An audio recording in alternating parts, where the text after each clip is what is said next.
Minasan konnichiwa desu, Bébé Channel et Yokoso, bienvenue dans cette nouvelle vidéo. Aujourd'hui on va parler des trains et du réseau ferroviaire japonais.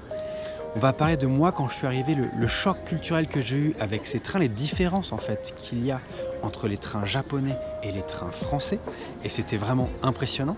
Et je vais aussi parler en ce moment à quel point dans la population française et dans la France en général, il y a cette comparaison qui se fait tout le temps entre les trains français et les trains japonais, et pourquoi on a envie de s'inspirer des trains japonais. Il y a même en ce moment le gouvernement français qui en parle au Sénat.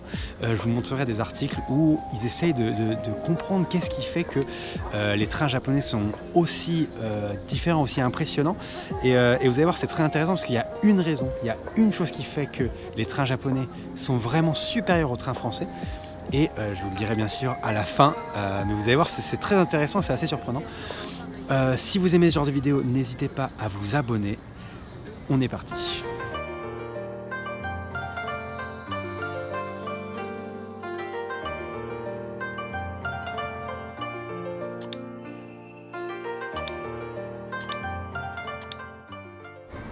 Alors attention, je ne vais pas juste dire alors oui, les trains japonais ils sont toujours à l'heure, ça vous connaissez. Donc je vais en parler, mais je vais parler surtout de plein d'autres choses, des choses plus précises, des choses plus intéressantes. Donc surtout, n'hésitez pas à tout regarder. Bon, je suis à Canal Café, je ne sais pas si vous connaissez, c'est à Iidabashi. J'adore regarder comme c'est beau. Regardez, on voit même les trains. Oh, c'est pas mal quand même, franchement, c'est franchement pas mal. Il fait pas chaud, mais il commence. Alors, avant de faire cette vidéo, c'est vrai que j'ai fait beaucoup de recherches. Je voulais vraiment comprendre c'est quoi les différences et pourquoi il y en avait autant. Et déjà, une première, on va dire, preuve de l'intérêt que la France a pour les trains japonais, c'est le nombre d'articles que j'ai trouvés. Et j'en ai des centaines, je vais vous en mettre un petit peu, qui montrent à quel point c'est un point d'intérêt très important pour la France. Et j'ai même trouvé une proposition au Sénat pour parler justement et s'inspirer des trains japonais. Et même sur le site officiel du ministère de l'économie, il y avait un article sur les trains japonais, sur le réseau japonais. Et donc, c'est quand même, ça montre de l'intérêt un petit peu national, surtout ces dernières années, qui est en train de monter. Et ensuite, je vous expliquerai en fait pourquoi il y a autant de différences. Comme je vous ai dit au début de la vidéo, il y a une chose qui change tout.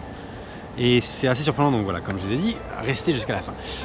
Évidemment, je vais parler des trains en général, mais aussi des métros, du Shinkansen, c'est-à-dire vraiment tout le réseau, on va dire, ferroviaire japonais. Bon, la première chose, j'avais dit que j'en parlerais pas trop, mais je suis obligé d'en parler un petit peu quand même, c'est les retards. Évidemment, le retard, ça c'est un peu c'est ce qui saute aux yeux en fait, c'est le symptôme en fait de cette différence. Et j'ai des stats. Et je peux vous assurer que ces statistiques, elles sont impressionnantes. Si sur une année, on met bout à bout tous les retards du TGV français, c'est l'équivalent du Shinkansen, on en a pour tout simplement 600 jours de retard. 600 jours, est-ce que vous imaginez? C'est énorme. Et ils ne prennent en compte seulement les retards de plus de 5 minutes. Donc si c'est des retards de moins de 5 minutes, ils ne les comptent pas. Dans cet article que j'ai lu, ils expliquent qu'au Japon, si c'est vraiment une bonne année du Shinkansen, je rigole parce que ça me choque en fait. Le retard cumulé sur un an des Shinkansen, ça se compte en secondes. Et dans les pires années, ça se compte en minutes. Tout bout à bout. Donc c'est énorme en fait. C'est vraiment, ça n'a aucun sens. 600 jours, je ne comprends pas. Et encore une fois, il y a une raison très précise pour ça que vous allez voir à la fin. Je vous hype un peu, mais parce que c'est intéressant. Je vais vous parler aussi du confort. Moi, j'ai été dans un Shinkansen il n'y a pas si longtemps pour faire une vidéo. C'était la première fois. Vous pouvez d'ailleurs retrouver la vidéo ici. Mais c'était ultra intéressant. C'est vrai que ce qui m'a choqué, moi, c'était le confort.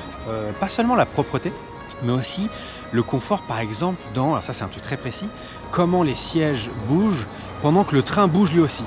En France, ça vibre beaucoup plus qu'au Japon. Ça c'est un truc, je ne sais pas comment ils font. Je ne sais pas, enfin, en fait je sais. Ça serait à la fin, je vous le dis, mais il y a un truc qui se passe, c'est que ça ne bouge très peu au Japon et donc c'est ultra confortable. Je vous parle même pas même les chaises en général, comment elles sont plus confortables. La place qu'il y a, c'est-à-dire le wagon lui-même, donc ça j'ai checké aussi, est plus grand et plus large en fait dans le Shinkansen que dans le TGV. Et un truc que j'ai lu dans un article qui est, et cet article c'était des Français justement qui allaient, c'est un journal français qui allait dans le Shinkansen pour faire un reportage. Et ils ont dit, ce qui les a impressionnés, c'est qu'ils ont demandé à plusieurs personnes, c'est que dans les Shinkansen, il y a toujours du papier toilette dans les toilettes. Et ça peut vous paraître anodin, mais c'est assez important. Et c'est assez rare en France pour qu'on le dise. C'était intéressant à...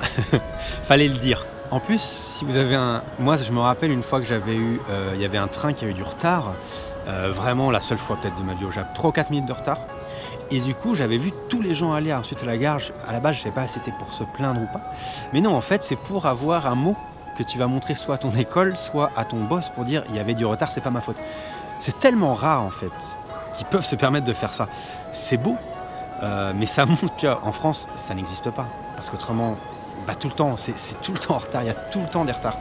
Donc, t'imagines bien que si il devait faire ça à chaque fois, ça serait bondé et ça serait impossible en fait. Moi, c'est vrai que quand je suis arrivé de France au Japon, les premières fois que j'ai pris des trains, j'étais impressionné de plusieurs choses. La première, je pense, c'est évidemment la ponctualité, ce qui est normal. La deuxième, la propreté.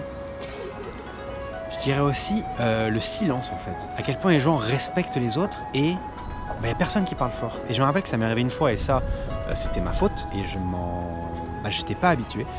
Je parlais avec un ami et je parlais fort. Et il y a une personne qui est venue voir en me disant parle moins fort s'il te plaît. Elle l'a dit un peu violemment, mais je l'ai comprise et je me suis dit merde, désolé, je veux pas, voilà, j'ai fait le gaijin de merde. Mais c'était impressionnant, genre putain, les gens ils se respectent dans le train, ils font en sorte que ça soit quand même pas un moment désagréable à passer.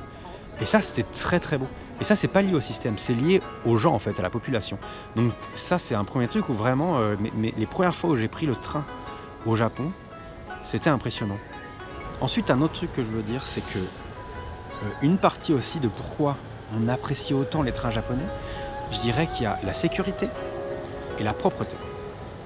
Et ces deux choses-là, c'est aussi non seulement lié au système, mais aussi aux gens, aux citoyens, aux Japonais eux-mêmes, au travail, au staff par exemple.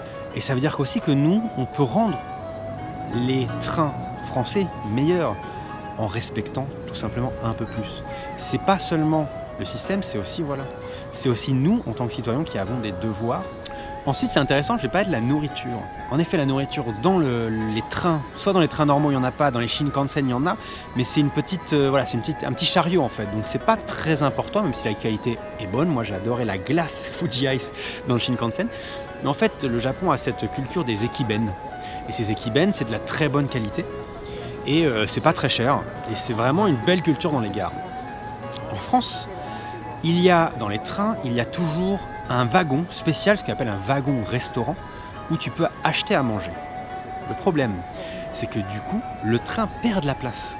C'est-à-dire qu'il y a un wagon entier où ils ne peuvent pas mettre de clients. Du coup, ce qu'ils ont fait, c'était qu'à partir du moment où ils ont instauré le wagon restaurant, ils ont augmenté les prix des tickets pour que ça s'équilibre.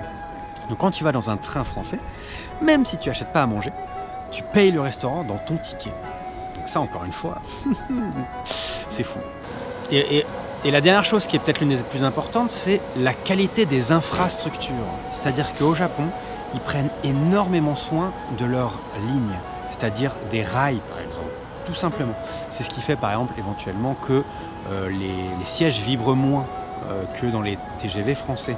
Et pourquoi ? Bref, en fait, dans tous les points où on compare les trains français et les trains japonais sont à des années-lumière. C'est en fait incomparable. C'est vraiment ce que j'ai vu dans tous les articles que j'ai lus. La conclusion de fin, c'est toujours, en fait, on ne peut pas comparer parce que c'est tellement loin, à des années-lumière, qui sont tellement dans le futur, qu'on ne peut pas faire de comparaison. La France perd partout. Mais pourquoi on perd à ce point ? Pourquoi à chaque point, les trains japonais sont à des années-lumière ? Il y a une explication.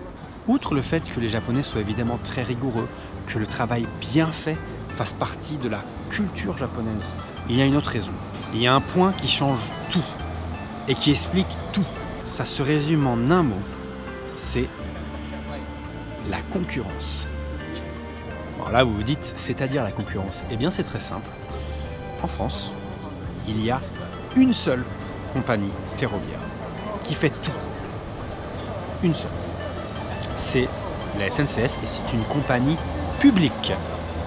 ça veut dire qu'il n'y a aucune concurrence et qu'il n'y a aucune compétition.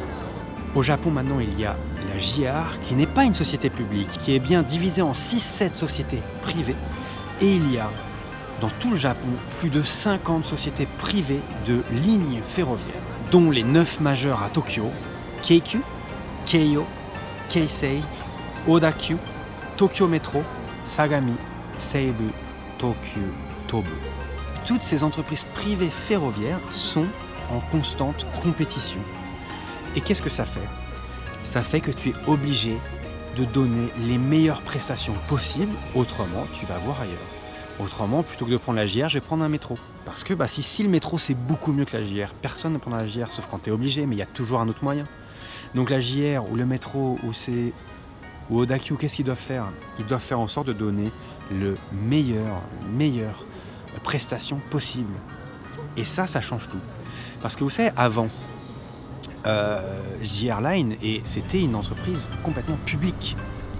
Et qu'est-ce qui s'est passé? C'est qu'à la fin, c'était en total déficit. Il y avait des problèmes avec ça et ils ont dû changer et les rendre privés. Ça a été brisé en 6 ou 7 différentes entreprises privées.